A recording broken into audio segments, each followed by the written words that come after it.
Hello दोस्तों, मैं एक रॉकेट साइंटिस्ट हूँ और मैं आप लोगों को बताऊंगा विज्ञान के हर एक फील्ड और हर एक क्वेश्चंस के बारे में, हर एक कॉन्सेप्ट मैं आपको समझाऊंगा हिंदी लैंग्वेज में, जिससे आप लोगों को बहुत ज़्यादा फायदा होगा आपके प्रिपरेशन में, आपके डे टू डे लाइफ में जो भी आप पढ़ाई करते हैं उसके बारे में आपको सारी चीज़ें जो कैसे काम करती हैं, क्या होती हैं, समझ में आएगा। क्योंकि मैंने इसके बारे में अच्छी तरह से पढ़ा है और अच्छी तरह से समझा है, तो जिससे आप लोगों को भी फायदा होगा। तो आज पहला वीडियो है और हम लोग समझेंगे कि विज्ञान क्या है, विज्ञान में हम लोग करते क्या हैं। और इस चैनल का नाम भी विज्ञालय है, मतलब विद्यालय और ये विज्ञालय, ये विज्ञान का स्कूल है एक तरह से, जिसको मैंने बनाया है। तो चलिए देखते हैं कि विज्ञान क्या है। जनरली हम लोग विज्ञान के बारे में ये सोचते हैं, सब लोग बोलते हैं कि अरे विज्ञान कुछ नहीं है, विज्ञान बस छोटी मोटी चीज़ है और धर्म और चीज़ें, अध्यात्म बहुत बड़ा है, लेकिन ऐसा नहीं है। विज्ञान बेसिकली एक तरीका है इस दुनिया के सत्य को पता करने का, सत्य को फाइंड करने के लिए हम विज्ञान का सहारा लेते हैं। विज्ञान एक तरीका है जिससे हम अपने सारे क्यूरियोसिटी, अपने सारे सवालों के जवाबों को ढूंढते हैं। जैसे कि मान लीजिए अगर हमारे पास कोई भी समस्या आती है या कोई भी सवाल हमारे जहन में उठता है कि ये चीज़ें, ये प्रकृति की जो घटना है क्यों हुई है, या ये चीज़ें कैसे काम करती हैं, तो उसके दो सॉल्यूशन हो सकते हैं, उसके दो हल हो सकते हैं। एक तो पहली बात कि हम खुद ही मान लें कि अरे मुझे तो पता है ये ऐसे ही होता होगा। जैसे मान लीजिए कल कोई घटना हो और हमने पहले ही मान लिया अरे ये तो भगवान ने किया है, ये तो फलाना देवता ने किया है, बिल्कुल ये प्रकृति ऐसे किया है, तो वहीं पे बात खत्म हो जाती है। लेकिन दूसरा तरीका है कि हम खुद जाएं, उसके बारे में सोचें, उस पर प्रयोग करें और पता करें कि एक्चुअली वो हुआ क्यों था, वो क्या था, कैसे हुआ था, किसने किया था और क्यों हुआ था। जो दूसरा तरीका है वही विज्ञान है, और जो पहला तरीका है वो उसे कहते हैं मूर्खों का तरीका। कि कुछ भी हुआ दुनिया में, कोई भी घटना घटी है, बस पहले मान ले कि अरे हमें पता है ये भगवान ने किया है, या ये ऐसे हुआ है, ये भूत ने किया है, ये इसने किया है, उसने किया है। तो विज्ञान का तरीका होता है कि चीजों को खुद से टेस्ट करना, प्रयोग करना। विज्ञान कभी भी बात को अपने मन से एज्यूम नहीं करता, मतलब मान नहीं लेता है कि ऐसे ही हुआ होगा। विज्ञान हमेशा उसको टेस्ट करता है, अपने आंखों के सामने देखता है कि क्या सचमुच ऐसा हो रहा है, उसको बार बार टेस्ट करता है। और जब वो टेस्ट की कसौटी पे खरा उतरता है तब विज्ञान मानता है कि अच्छा ऐसा ही हुआ होगा। मान लीजिए, आपको समझाने के लिए एक उदाहरण दे रहा हूं मैं। जैसे मान लीजिए हम लोग एक विज्ञान के स्टूडेंट हैं और हमने देखा कि आसमान में एक गोला है जो सुबह निकलता है और उससे गर्मी निकलती रहती है। दिन में गर्मी होती है, फिर जाके डूब जाता है। तो हमारे पास समस्या ये आई, हमारे पास दिमाग में ये सवाल उठा कि भाई ये गोला गर्मी कहां से देता है। मान लीजिए उस गोले का नाम हमने सूर्य रख दिया, सन। तो हमारे पास सवाल ये आया कि ये जो गोला है इसमें गर्मी कहां से निकलती है। तो अब पहला इसका जवाब ये हो जाएगा कि अरे वो सूर्य भगवान हैं, वो हमें गर्मी देते हैं, खत्म हो गया। लेकिन दूसरा तरीका है कि हम पता करें कि सूर्य से गर्मी क्यों निकलती है। तो अब इसका शुरुआत कैसे किया जाता है, हम देखेंगे कि विज्ञान कैसे काम करता है, एक वैज्ञानिक कैसे सोचता है।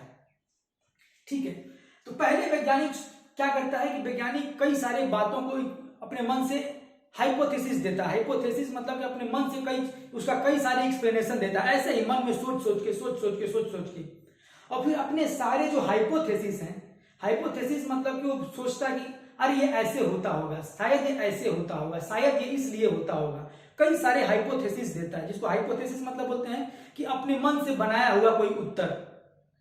जैसे फिलॉसफी से ही आता है वो। और फिर उस सारे हाइपोथेसिस को हम टेस्ट करते हैं, उसको गणित के माध्यम से भी टेस्ट करते हैं, उसको एक्सपेरिमेंट के माध्यम से भी टेस्ट करते हैं और देखते हैं कि जो हमारी हाइपोथेसिस है वो सही है कि नहीं। अगर हमारे हाइपोथेसिस सारे टेस्ट को पास कर जाती है तो फिर हम मान लेते हैं कि अच्छा इसके मतलब इसके पीछे रीजन यही था, इसीलिए हुआ होगा। चलिए एक हाइपोथेसिस हम लगाते हैं कि हम चूंकि गांव में या अपने घर में देखते हैं कि कोयले से गर्मी निकलती है, कोयला जलाने से गर्मी निकलती है, तो एक पहला हाइपोथेसिस हम मान लेते हैं, पहला हाइपोथेसिस हम मान लेते हैं कि सूर्य में कोयला जलता है। तो पहला हाइपोथेसिस मान लीजिए हम ये समझते हैं कि सूर्य में कोयला जलता है, क्योंकि हो सकता है हम गांव में देखते हैं कि कोयले से आग निकलती है, तो हमें लगता है कि सूर्य में भी कोयला जलता होगा, इसलिए वहां से आग निकलती है। तो चलिए हम पहला हाइपोथेसिस डालते हैं, सूर्य में कोयला जलता है। ये हमारा हो गया हाइपोथेसिस नंबर 1। अब इसको हमें टेस्ट करना है।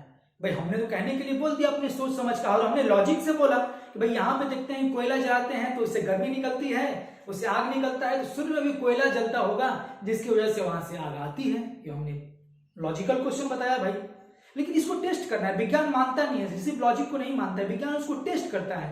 आपको टेस्ट करके बताना होगा कि जो हमने हाइपोथेसिस दिया है, जो हमने अपने मन में एक परिकल्पना सोची है, हाइपोथेसिस को हिंदी में परिकल्पना बोलते हैं, तो जो हमने परिकल्पना सोची है, परिकल्पना मतलब हमने कल्पना किया है उसके बारे में कि ऐसा होता होगा, तो उसको टेस्ट करते हैं। अब हमें टेस्ट करना पड़ेगा, लेकिन अब सोचने वाली बात यह है कि हम सूर्य पे तो जा नहीं सकते, वहां पे टेस्ट करने के लिए हमारे विज्ञान के पास भी लिमिटेशंस हैं। तो उसके लिए अब हमारे दिमाग में आइडिया आया कि क्यों ना हम इसको टेस्ट करें कि हम कोयले को जलाएं। ठीक है, मान लीजिए कि हम कोयला रख के और वहां पे भट्टी में कोयला, एक मान लीजिए कि भट्टी में कोयला रखें और उसको जलाएं। ठीक है, और वहां से जो प्रकाश आ रहा है, इस प्रकाश को हम लोग टेस्ट करें।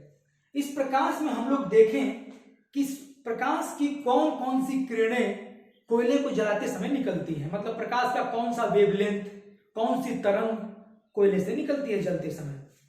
ठीक है, अब उसको हमने मान लीजिए कि यहां से जो टेस्ट किया और हमने पाया कि यहां से कुछ एक्स वाई जेड किरण निकलती है जब कोयला जलता है। तो अब हम क्या करेंगे कि सूर्य से जो रोशनी आती है उसको भी हमने देखा, उसको मिलाया कि क्या सूर्य से जो किरणें आती हैं वो कौन सी वेवलेंथ की आती है, मतलब कौन सी किरणें, किस प्रकार की तरंग दैर्ध्य, किस प्रकार की वेवलेंथ सूर्य से निकलता है, कौन सी फ्रीक्वेंसी होती है, उसको भी हमने प्रयोगशाला में टेस्ट किया।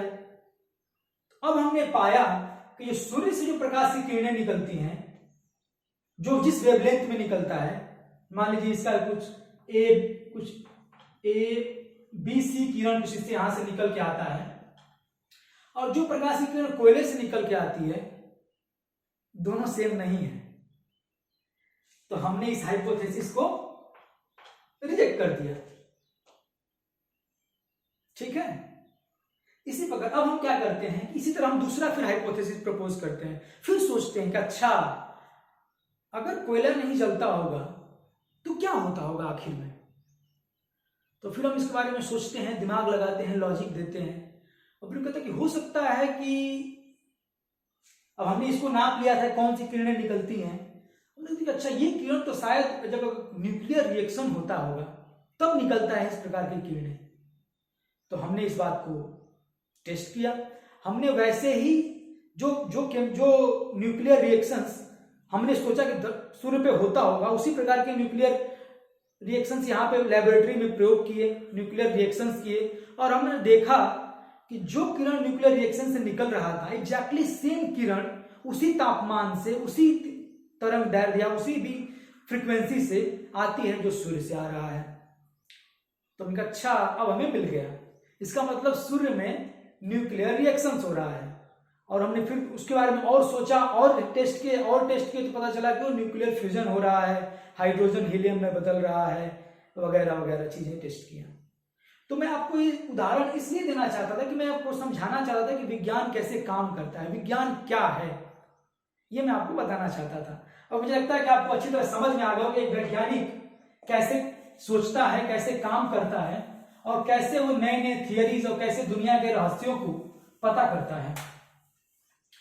ठीक है, तो चलिए हम फाइनली देख लेते हैं कि विज्ञान के चरण कौन कौन से, मतलब कैसे एक वैज्ञानिक प्रोसीड करता है, जो आपको इस जो मैंने एक उदाहरण बताया उससे आपको अच्छी तरह समझ में आ गया होगा, लेकिन फिर भी देख लीजिए। तो उसको हम कहते हैं विज्ञान के चरण। पहला होता है हमारे पास समस्या, जो आपने देखा प्रॉब्लम, ठीक है, जो आपने देखा कि हमें पता चला कि सूर्य समस्या है कि सूर्य में क्या होता है, क्यों गर्मी निकलती है। दूसरा होता है परिकल्पना, जिसे बोलते हैं हाइपोथेसिस, जिसमें हम बताते हैं सोच के दिमाग से कि शायद ऐसा होता होगा लॉजिक के साथ। उसके बाद से हम क्या करते हैं, प्रयोग, एक्सपेरिमेंट, जिससे हम टेस्ट करते हैं अपनी परिकल्पना को। उसके बाद प्रयोग के बाद निकलता है निष्कर्ष। तो निष्कर्ष, अब इसके बाद से जब निष्कर्ष निकलता है तो हम देखते हैं कि क्या ये हमारी परिकल्पना से मैच करता है। अगर ये मैच करता है तो जो हमारी ये परिकल्पना है ये थियरी बन जाती है, साइंटिफिक थियरी जिसको बोलते हैं, जैसे थ्योरी ऑफ ग्रेविटेशन या चीजें, मतलब वो उसको एक्सप्लेन कर दिया, तो ये बन गया साइंटिफिक थियरी। ठीक है, तो ये विज्ञान के 5 चरण है जो आपको अच्छी तरह समझ में आ गए होंगे। और नेक्स्ट वीडियो में ऐसे ही करके आपके सारे कॉन्सेप्ट जो साइंस के हैं वो मैं क्लियर करूंगा और हिंदी में करूंगा, जिससे आप सभी लोगों को जो हिंदी मीडियम के स्टूडेंट्स हैं उससे फायदा होगा। एक्चुअली मैंने भी हिंदी मीडियम में ही पढ़ाई किया था और हिंदी मीडियम में मैंने IIT JEE भी हिंदी मीडियम में दिया था। ठीक है, और अभी इसरो में साइंटिस्ट हूँ, तो रॉकेट साइंटिस्ट, कुछ बहुत 7-8 साल से काम कर रहा था। अभी सोचा कि जो मैंने दुनिया के बारे में समझा है वो अपने स्टूडेंट दोस्तों को बताना चाहिए, वो भी हिंदी में, क्योंकि कोई दिक्कत ना हो। तो इस चैनल को लाइक और सब्सक्राइब कर दीजिए अगर आपको अच्छा लगे तो, क्योंकि दुनिया के जितने भी सवाल आपके मन में उठेंगे उन सारे सवालों का जवाब मैं दूंगा आपको। धन्यवाद।